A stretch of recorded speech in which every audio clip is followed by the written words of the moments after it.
Sahabat Lapo Cabia, ikuti cerita bersambung Manusia Harimau Merantau Lagi. Selamat mendengarkan. Kematian Nurjana dirahasiakan adik-adiknya. Pada malam hari, mereka usung mayat yang telah berbentuk manusia dengan bayi di dalam gigitannya itu jauh ke dalam hutan. Jadi-jadian dan korbannya mereka kuburkan dalam satu lubang. Setelah kematian Nurjana, adik-adiknya pun menyusul. Biasa, tiap orang hidup pada suatu hari akan mati. Pun hewan begitu juga. Anehnya, keenam saudaranya mati secara berurut, mulai dari adik tertua Nurjana, adiknya yang nomor 2, sampai akhirnya adiknya yang bungsu, si Khaled, meninggal pada tahun 1892. Mereka punah tanpa meninggalkan keturunan, karena tak ada seorang pun di antara mereka yang pernah menikah. Yang paling aneh bagi penduduk di sana ialah hilangnya satu persatu keluarga Nurjana tanpa pernah mendengar kematian atau kuburan mereka. Yang dikuburkan di antara ketujuh keluarga jadi-jadian itu hanya Nurjana.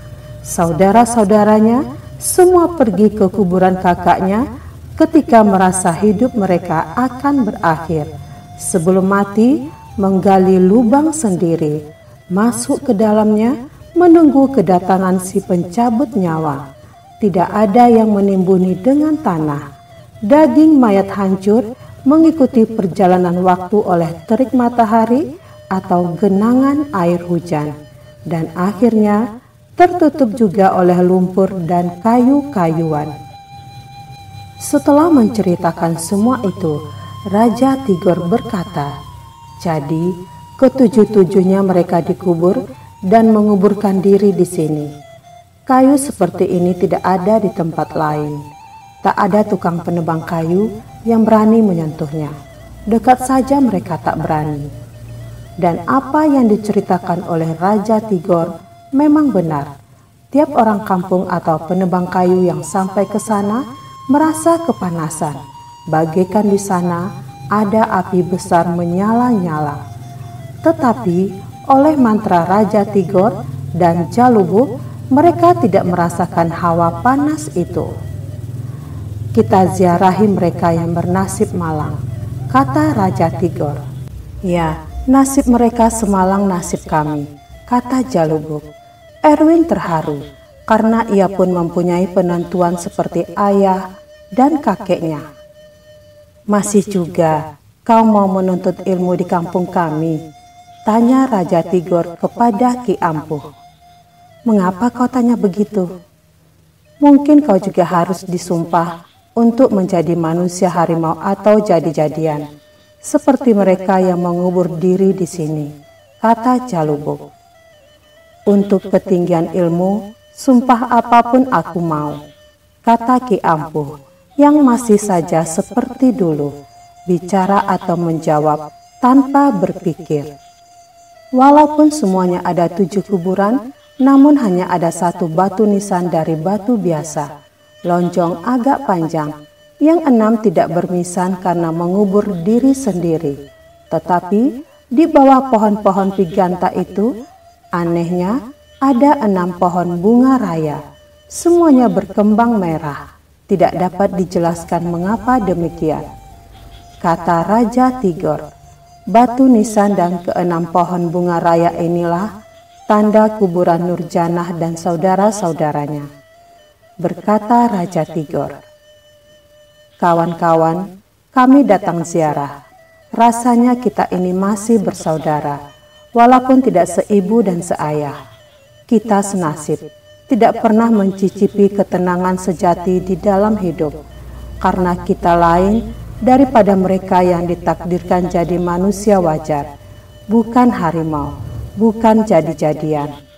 Kami ingin mendapat apa yang kalian bisa berikan kepada kami." Tiada jawaban apapun, tetapi daun-daun bagaikan saling bergeser, lalu bertiup angin sejuk dan lembut.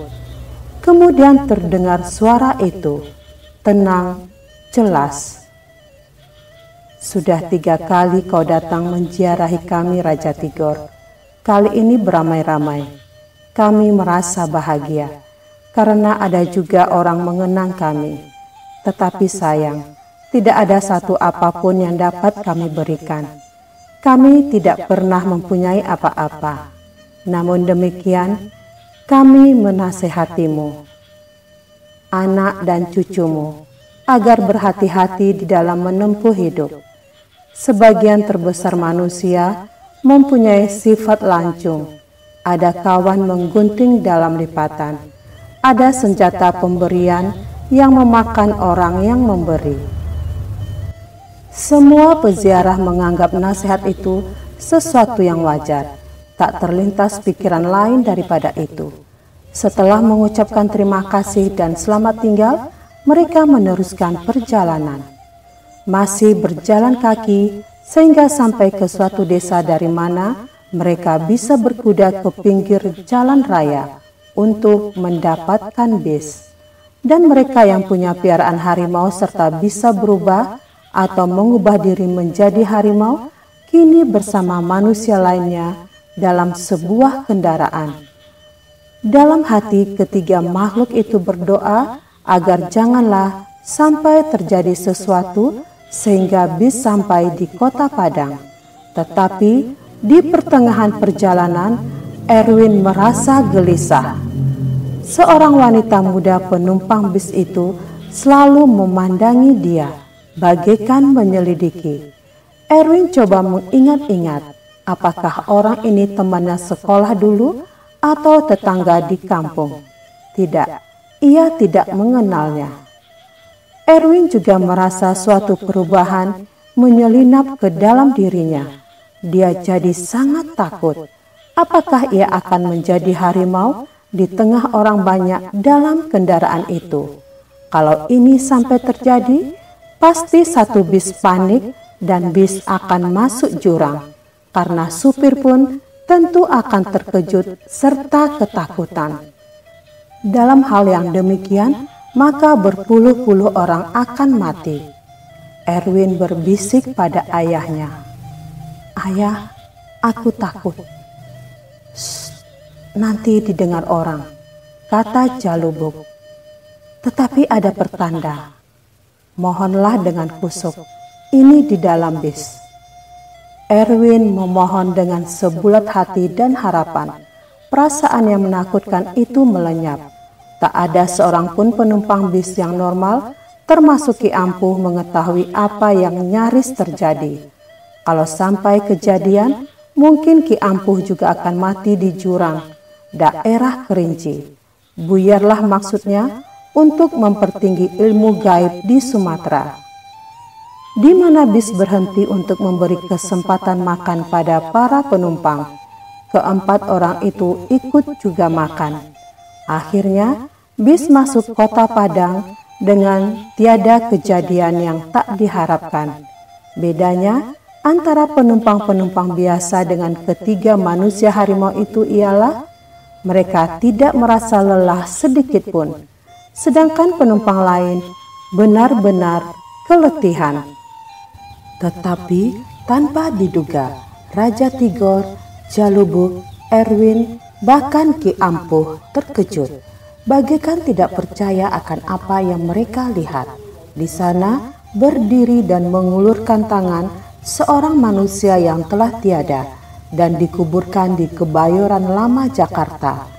Datua Nan Kuniang, si mayat yang bisa bangkit dari kuburnya dan pernah menyelamatkan keluarga Erwin dengan tanah kuburan ketika mereka mau dibinasakan oleh tikus siluman yang tak lain dari Ki Ampuh.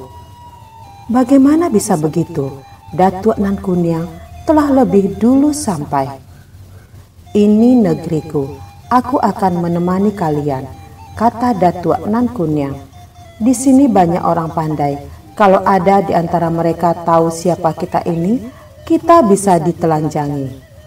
Tetapi Menjelang kota kecil Panti, bis terbatuk-batuk, lalu mogok. Gangguan itu datangnya begitu tiba-tiba.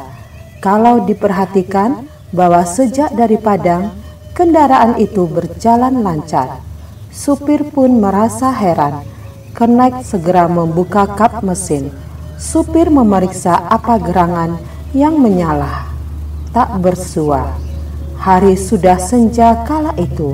Supir dan kenek mobil cukup tahu daerah di sana, daerah yang mempunyai banyak cerita dan meminta beberapa banyak korban. Tidak sekaligus, satu demi satu, ada manusia, ada kerbau dan sapi, kambing lebih banyak lagi. Rimba Panti sejak dulu terkenal dengan harimau yang sewaktu-waktu masih mengganas. Bukan kisah tentang jadi-jadian atau manusia harimau, meskipun yang demikian ada juga satu dua di daerah itu. Yang jadi bahan cerita dalam harimau biasa yang masih berkeliaran di rimba. Ganas, jarang memberi ampun. Bukan hanya penduduk desa-desa sekitar, tetapi sopir dan pembantu sopir mobil atau bis pun sudah ada yang diterkam dan diseret ke dalam hutan. Sesekali, penumpang kendaraan yang lalu di sana melihat binatang buas itu menyeberangi jalan.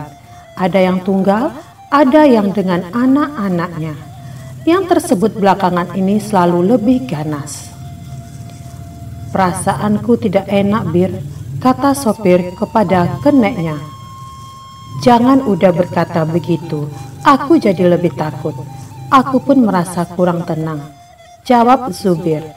Si kenek yang memanggil sopir dengan udah, artinya kakak atau abang. "Kau juga?" "Sunyi sekali, bunyi jangkrik pun tak ada." "Barangkali beliau ada di dekat-dekat sini," jawab Zubir. Ia mengatakan beliau dengan maksud sang harimau, tidak berani mengatakan dia atau harimau. Konon pantang, sebab binatang yang biasa juga dinamakan raja hutan itu akan marah. Ia ingin dipanggil datua atau nenek. Di antara semua makhluk Allah, manusialah yang paling tinggi martabatnya, karena ia mempunyai akal, tahu berpakaian, bersopan santun, pintar hampir segala-galanya. Tetapi di kalangan harimau, mereka merasa merekalah yang punya martabat lebih, ditakuti oleh binatang mana saja, ditakuti pula oleh manusia. Kemudian ada beberapa penumpang turun, mau buang air kecil. "Lekas naik kembali kalau sudah selesai," kata sopir itu. "Mengapa?" tanya seorang penumpang. "Mobil pun belum bisa jalan." "Cuma kerusakan kecil. Sebentar lagi kita berangkat," kata supir yang tidak mau menceritakan apa yang dikhawatirkannya. Hanya beberapa penumpang yang mengenal Rimba Panti yang tahu daerah itu daerah yang angker. Supir berkata, "Kerusakan kecil," padahal entah apa yang rusak ia belum tahu. Yang jelas mesin tidak dapat dihidupkan. Raja Tigor, Calubuk, dan Erwin gelisah. Manusia harimau memang selalu gelisah manakala di sekitar mereka ada apalagi banyak harimau. Mereka dapat merasakan itu.